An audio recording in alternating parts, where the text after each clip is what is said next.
important film for our time, and it generates a lot of ideas about what the future will look like, what we want it to be. So we better crack on. We've got about 30 minutes. So I'll start by introducing Damon Gameau here. He's the acclaimed actor, published author. Yeah, and award-winning director with a long resume of acting and filmmaking to his credit. His first feature-length documentary, That Sugar Film, was not only hugely successful at the box office, but it created a massive conversation about hidden sugar and the public health consequences of that. So that's Damon. We've also got tonight Tracy Bailey. Tracy started her career in business communications, doing public relations work for multinational companies and governments in Australia, Papua New Guinea, in Indonesia. And those experiences led to a lot of thinking on Tracy's part about sustainability and social justice. And in 2003, started Biome, the first online eco-store where you can buy products that have been very well, heavily vetted, transparent sources of information, and reach environmental and social standards. So that's Tracy's background. Myself, Andrew, I had a similar experience with Tracy. I started off as a young forester in Tasmania, helping the state government there knock down old eucalyptus old growth to make into wood chips to send to Japan to make packaging. And I felt there was a better use of my sort of training in forest management. So I took myself off and my family to Asia, to Nepal, and I was there for 25 years in the end, doing conservation projects and rural development projects in 16 countries in Asia Pacific, and I'm now back in Australia working for the Nature Conservancy as a director for Asia Pacific. So that's the three of us. I'm just giving you a little background so you know if you've got a question you might want to direct it to one of us based on that introduction. So let's go with it. I'm going to do a question each to the panellists and then I'm going to throw it open to you. And we've got Mike in the blue shirt there with a microphone, and you indicate to Mike, he's going to select you tonight, and once you've asked your question, the mic's going to go with Mike and go to somebody else. So that's how it's going to work. So Damon, hi. I'll pass this to you after I answer the question. So, get to my question. You've spoken about how this film is an entry point to sort of a campaign to build a coalition or movement called the Regeneration, and that's the movement is to mobilise sort of actions around the solutions that we already know about. So can you tell me a bit more about that movement and how people can get involved? Hi everyone, thank you for coming.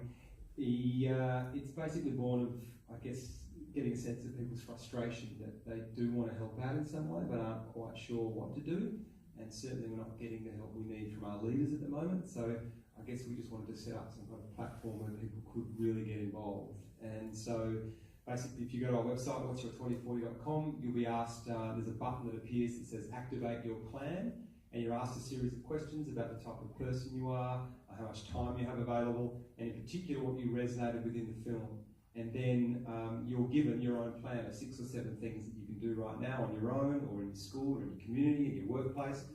And they range from, for example, where we've just launched the first seaweed platform off the coast of Hobart in Tasmania, so you can get involved straight away and help us build that platform. There's an initiative that helps farmers to put the carbon back in their soil. In fact, Mike, who's there in the blue t-shirt, works for Carbonate. And you can just set up a donation to pay farmers that helps them, they get paid for every percentage of carbon they put in the soil. There's more information about that out the front. Teachers, there's a free lesson plan from grade 5 to 10.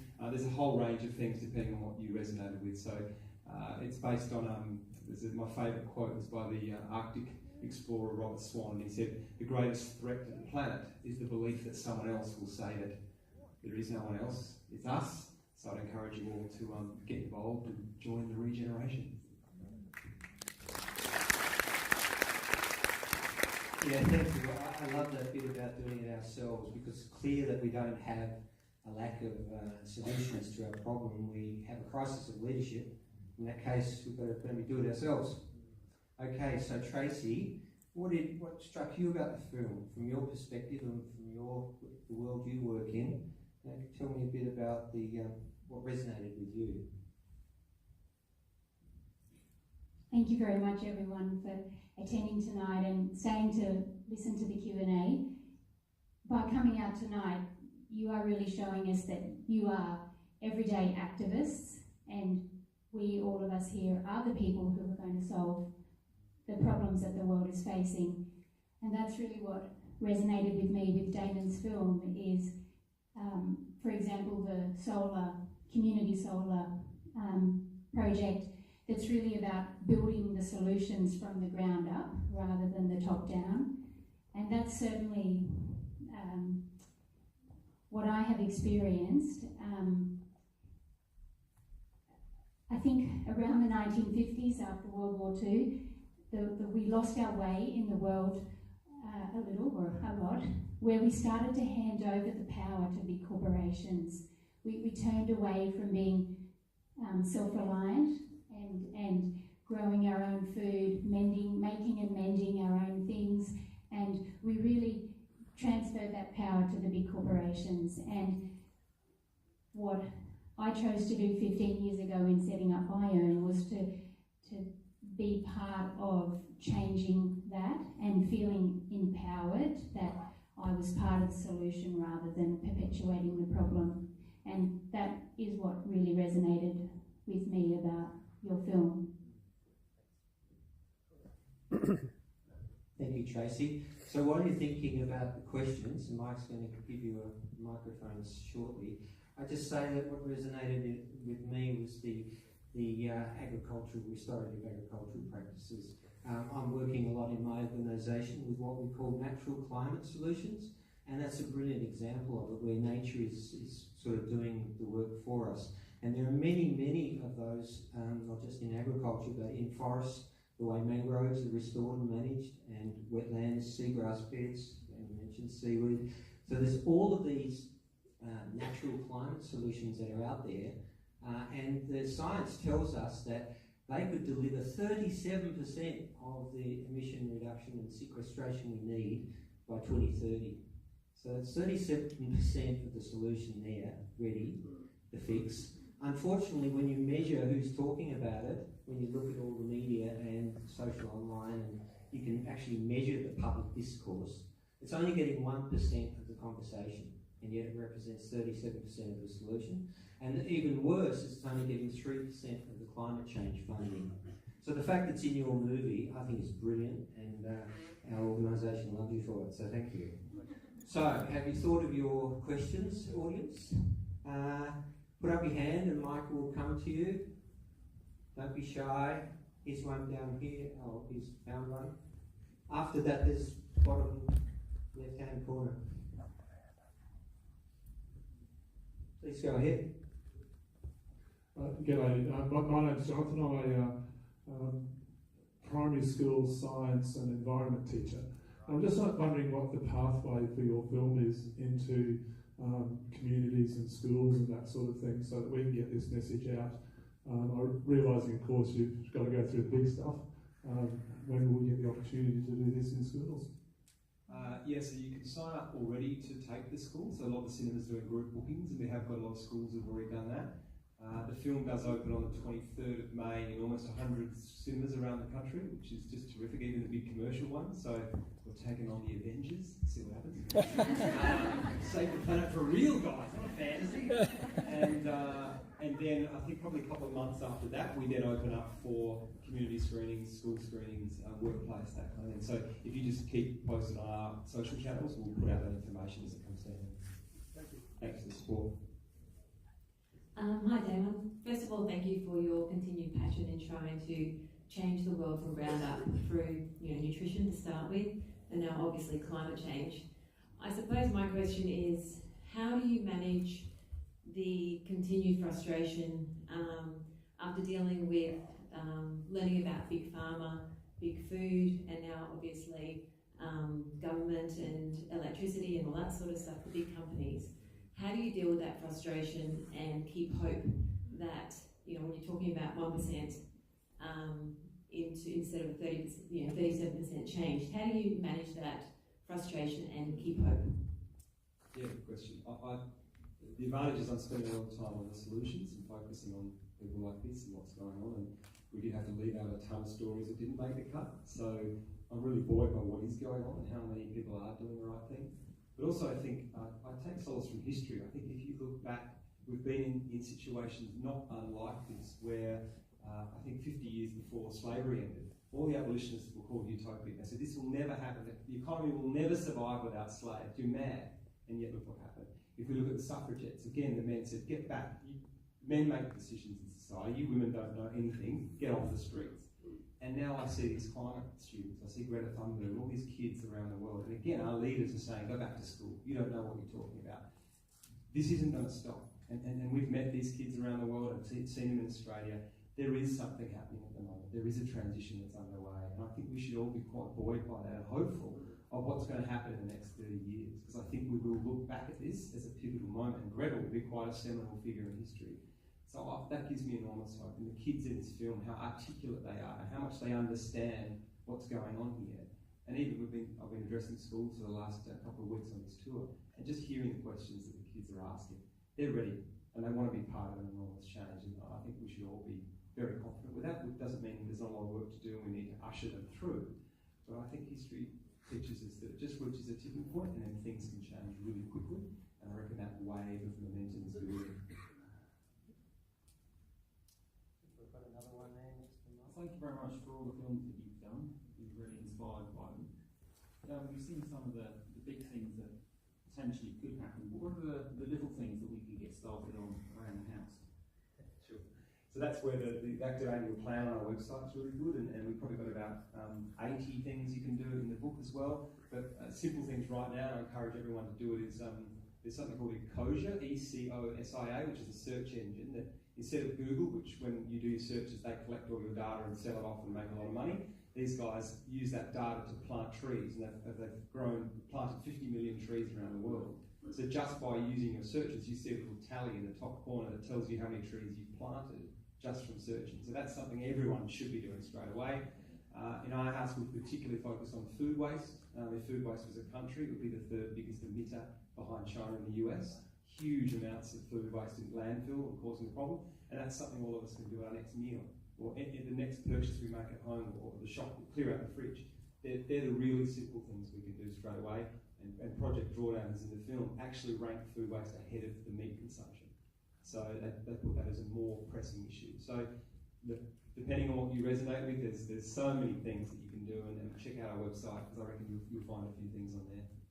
I might just pause for the next audience question and just ask Tracy, because when I was thinking about your background, Tracy, and it just occurred to me again when you were talking, Damon, from your experience, how well does the demand side pressure on suppliers for socially, environmentally friendly products actually work? I mean, does it really make a difference to make that demand side, or do we have to just do it ourselves again? Yes, in the consumer world, it's hugely powerful.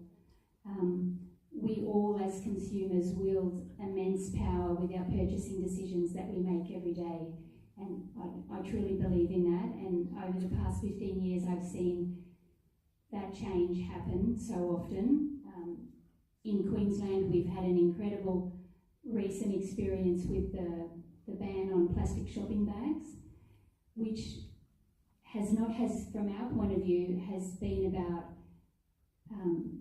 it has stimulated a far greater impact than just the stopping people from using plastic bags, and it's particularly when it comes to food waste as well. It has ignited in people just this simple question of, oh my goodness, I don't have a plastic bag anymore to use as my rubbish bin liner. The knock-on effect in terms of what that has done to inspire people to start composting at home and dealing with all of their waste has been incredible. And it's led to the Brisbane City Council finally taking some action, because as you know they don't provide any form of organic waste composting for food waste. We do for green garden waste, but not for food waste, like many cities around the world do. But because of that community pressure, they're now starting up the community composting hubs, and there's great organisations like sharewaste.org where you can go online and find people that will take your composting. So my answer is it's extremely powerful. Thanks, Tracy. Let's go back to the audience questions.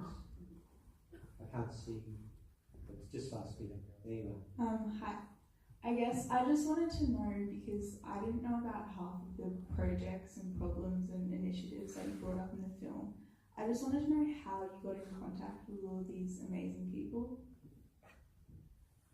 Yeah, it's a lot of work. So it was about 8 months of research before we even filmed anything. So a lot of preparation was done to try and work out what solutions we were going to focus on. And I reckon I spoke to more than 100 scientists and academics and economists just to work out how we're going to tell the story and what was, especially when you're positing a future, there's just any number of things you can choose from. So it was a big job to kind of whittle that down and work out what those key pillars were. Yeah, you've got to love what you do, that's for sure. Hi. Firstly, thanks for that. Sorry if this isn't particularly eloquent, I just thought of it. But we're talking a lot about giving power to the people, in this room, as well as like global funds and things like that. I'm just wondering what you see the role of those big organisations that are already there, that are maybe doing things like Exxon is doing right now. What do you see the role of those organisations in changing the way they behave and that influencing them where we end up in 2040? Yeah, that's quite a complex question. Look, we need to rein in the power of those corporations, and I had a lot more in the film that I had to take out. It just didn't quite resonate. But there's something in particular around the trade treaties and the rules that are governed, a lot that we don't know about that happen within the World Trade Organization, and how these corporations are really protected. And there's an example of a power station in the Elbe River in Germany that was going to be built by this big coal power company. And the German government did an assessment on the power station and said, no, you actually can't build it because of the wastewater's going in, it's killing the fish in the river. They were able, through these trade treaties, to sue the government for a breach of making profit. So the government backed down and the power station got built. So unless we understand that that's blocking the people power, we're not going to get anywhere. And so I think it's important to start articulating that and reveal the rules of the game is in terms of what's holding us back, especially ecologically. And there's a lot of examples like this in different scenarios. I do believe some companies are trying to do the right thing. Like Patagonia is probably on the front lines of that at the moment. They've just committed to being, all their garments are going to come from regenerative agriculture by 2022.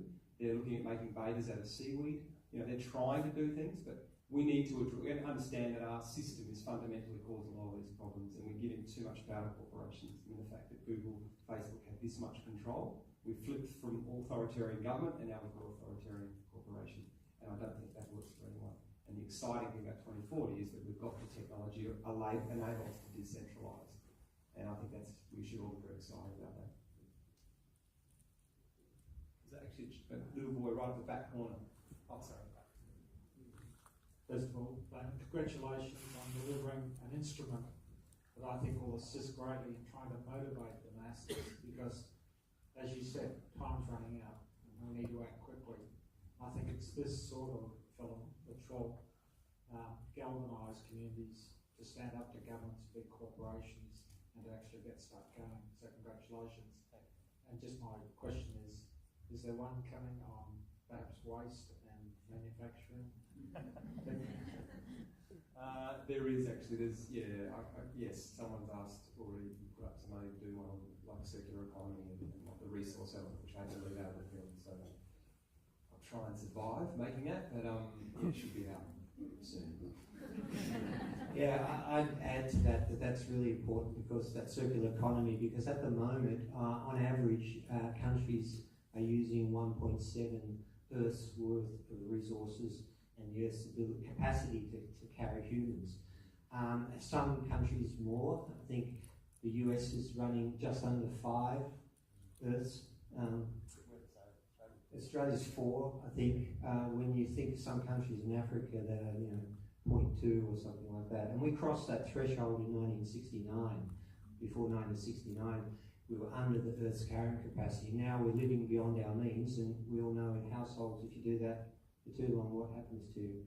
Anyway, I just wanted to jump in with that one. We've got another question? Oh, yeah. Go for it. I was just wondering if how we could get everyone out of the center of the donut.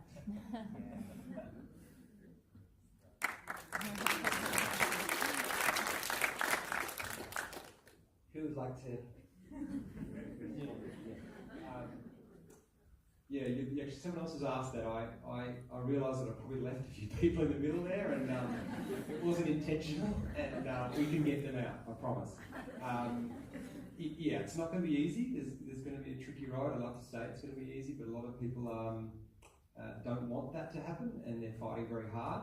But they've been telling a story for a long time, and a lot of us have been listening to that story, and I think that's why your generation and now this film, we need to start telling a new story together, and it's about how we can pull everyone out of that donut. So, great question. I love donuts.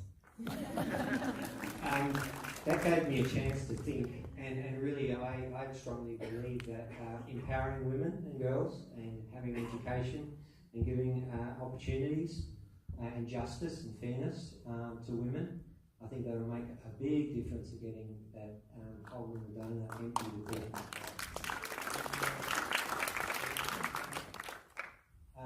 We've got one down here. Is there one left up there? Okay, you go there, and there's one here.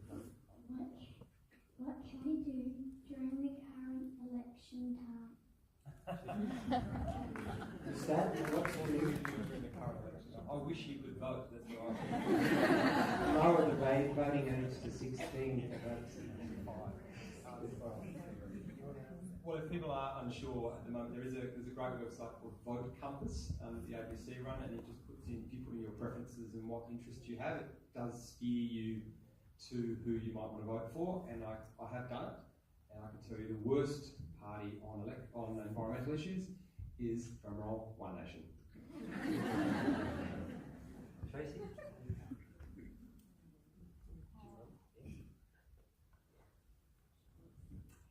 Well, for people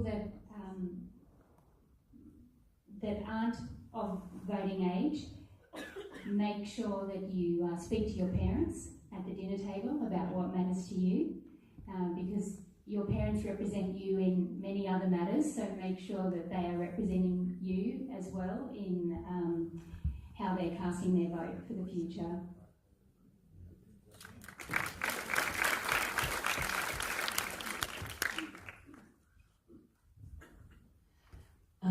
Hi Damon, at the back here and panel at the front. Firstly, I want to congratulate you on, again, an inspiring kind of learning outlet using the medium of film. I'm a high school teacher and I'm here with a couple of my friend colleagues tonight. We've brought 15 girls from a girls' school here in Brisbane. We've been teaching about the girl effect for over a decade now, and in geography it's been a big part of the curriculum. That can be a big change agent. But I suppose I just want to ask you, how can we combine our forces of using the platform of film and also education more? And I suppose I know the 15 girls or so that are here tonight with us, our students. I know they're going to be future leaders and movers and shakers. What can you say to them tonight to somehow model your passion? I'd love to know where your drive and your motivation came from to do this. Well, for this particular film, it was understanding the power of story and imagery in particular, guiding imagery, and I feel that we're bombarded with Hollywood films that show a future that is, there's no nature, there's robots, we live in slums, and I think if we're not careful, we can march into that future, we can expect that's what's going to come. And I sort of made this film as an intervention point to say that it doesn't need to be like that. We need to kickstart our imaginations again as the public, because our leaders aren't doing it. They used to have visions of the future, and now they talk about protecting us and building walls and retreating. We actually need to dream again, and I think we've lost the ability to dream. So I would encourage all your students to dream and to posit what future they want to live in, and understand that they have the power to create that. And if we all collectively do that, we will generate that future instead of just being a part of someone else's future. And the world is listening to you right now. The world is focusing on your generation. You've got so much to say, and you've got a platform to say it. So scream from the rooftops.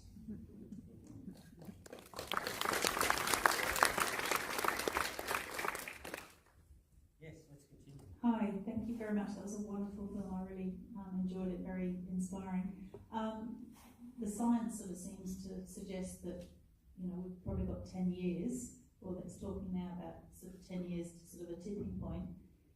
If we look here, for example, in Brisbane, what do you think are the sort of real key actions that need to be taken? There's lots of different ones, I understand that. What are the key actions that you think could be taken that could really stop that that tipping point occurring that we can really act on now?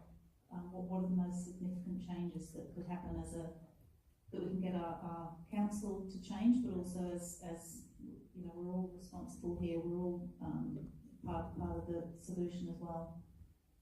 Well, I mean, we can share this one, but I think I'm very loath to be specific about your region, because each region is unique, and that's what we need to understand, that each place has to develop their own plan.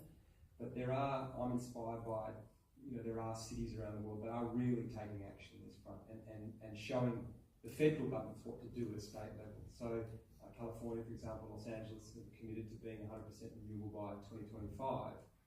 And they have now acknowledged that the battery and solar panel combination is cheaper than gas. Now, we're still having the argument in Australia that gas is the way to go.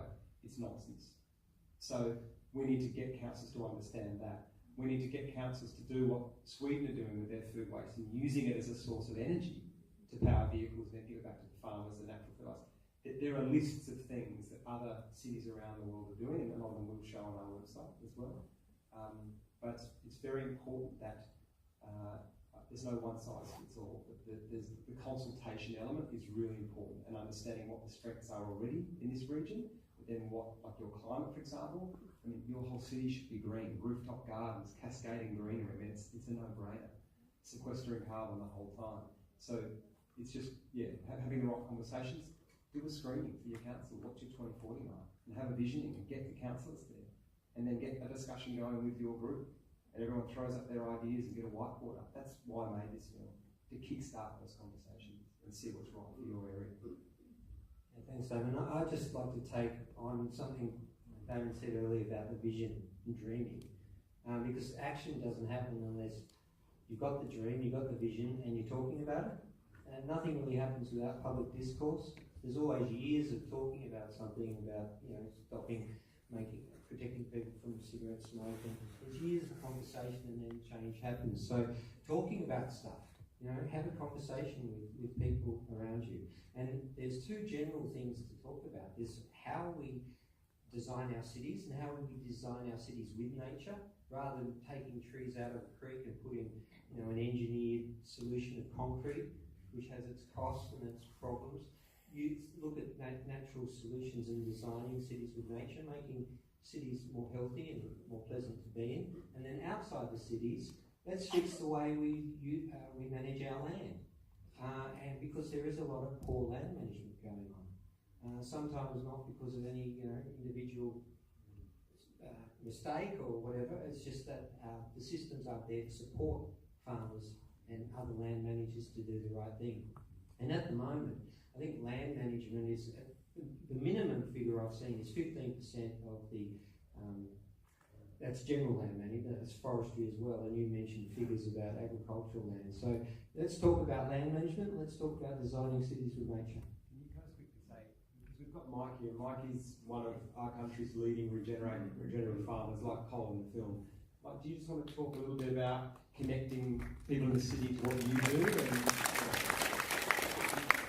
Yeah, I've been itching to answer that question actually, because we need to change the farmers, the way that the land is being managed, and there's two ways we can do that. Firstly, every time you go shopping, you need to choose the food that you buy, because that gives a direct signal back to the farmer as to how he can grow that food. So we need to get chemicals out of the food system completely. We won't regenerate the land while we're using the chemicals. And then we need programs, hopefully like Carbonate, that get in there and help the farmers understand exactly what's going on with that natural system and how quickly we can actually turn it around. Because we can turn it around, we can sequester, even just on my little farm, we believe in 10 years we can lift that soil carbon from the average is under 1% now, and we can lift it up to where we have a target of 8%. And that would sequester just on our farm about 800,000 tonnes of atmospheric CO2 in 10 years. So we've got a small, relatively small 3,000 acre farm out here in Rural. If we did that over all of the farmland, then the problem would be largely solved.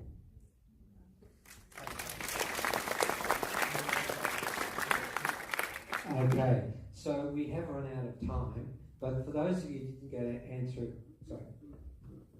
One more. Yeah, okay, one more.